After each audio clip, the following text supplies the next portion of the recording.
Welcome to the Slop Farm. Enjoy the video.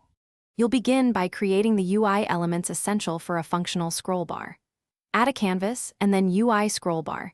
This gives you a rect transform, background image, and a handle. Once done, make sure an event system exists so pointer input is processed. You should set the canvas to screen space overlay or camera depending on your layout.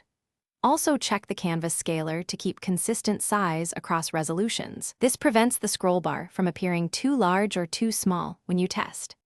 Now you configure how the scroll bar behaves and connects to content. Select the scroll bar component and pick direction and initial value. Size controls thumb proportions relative to content length.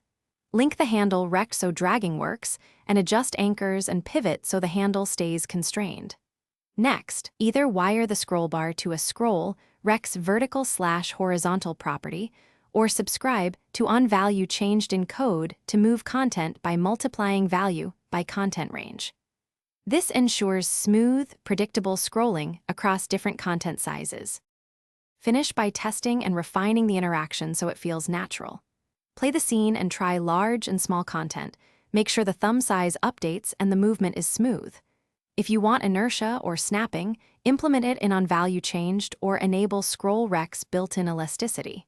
Finally, if scrolling doesn't work, check 3 common issues. The event system exists, the handle rect and scroll bar are connected, and the scroll rect targets the correct content rect transform. Fixing those solves most problems quickly. Thanks for watching. Consider subscribing if we helped you today.